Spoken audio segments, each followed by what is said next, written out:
I'm obsessed with making focaccia recipe. I've got multiple focaccia recipes on my website, but today I'm going to teach you how to make a delicious twist using cheese and tomatoes. This style of focaccia is perfect to eat on its own or as a side dish with your favorite pasta or salad.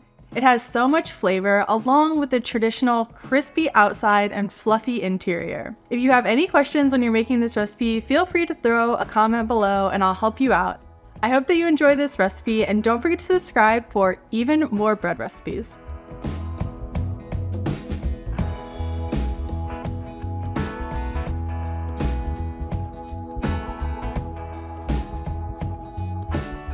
Start out by mixing bread flour and instant dry yeast in a stand mixer fitted with a dough hook attachment on medium-low speed. Next, with the mixer running slowly, add your water in 3 separate batches. Since focaccia is a high hydration dough, you need to allow the water to slowly absorb into the flour, which is why we do it in 3 different batches. After each batch, you'll notice the water slowly start to absorb, and once you don't see puddles of water, that's when you can add in your next batch of water. Mixing this focaccia dough does take a while, but it's really important to be patient and go slow so that way you have the best focaccia bread possible. Once you've added in your last batch of water, give it time to absorb, and then you'll pour in your sugar. Mix this until everything is thoroughly combined, and then we're moving on to our extra virgin olive oil. For this recipe, you'll want to make sure that you find a high quality extra virgin olive oil because the dough will taste exactly like this olive oil. It's part of the beauty of focaccia, but it also means that you'll need a high quality one that tastes delicious. Slowly pour in your extra virgin olive oil into the center of the dough.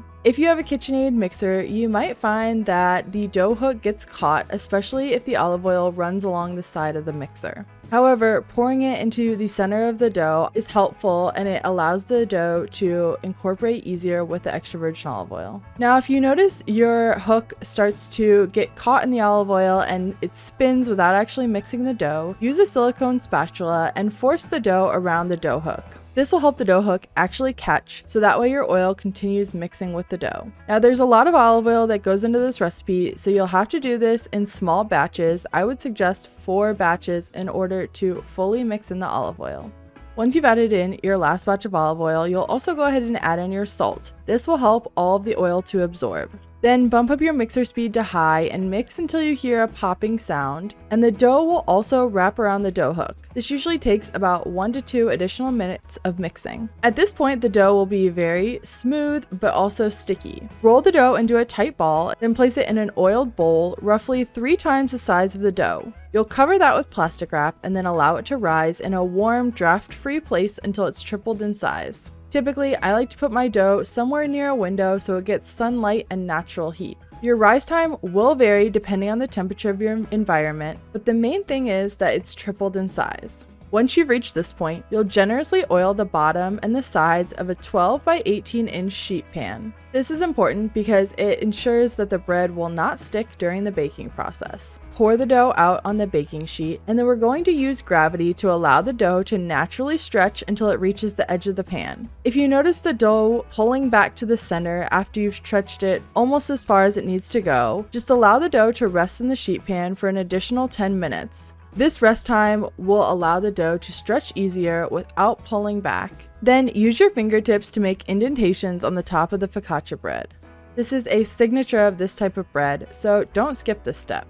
Next, we're adding the topping to our focaccia. Crush whole peeled tomatoes in your hands all over the focaccia dough. You can allow the juice and the tomatoes to spread throughout the dough, and if there's any leftover tomato juice, pour it on top of the focaccia bread. This water will allow your bread to get super crispy. Then sprinkle some finely shredded, part skim mozzarella cheese on top, along with some mulled-on sea salt flakes. Then cover the sheet pan with plastic wrap and allow it to proof in a warm, draft-free place until tripled in size, which usually takes about an hour. Then bake the dough in a preheated 430° Fahrenheit oven for 25 to 30 minutes until it's golden brown and crispy on top. You're going to love this bread and how much flavor it has. The full recipe along with tips and tricks will be linked in the description below.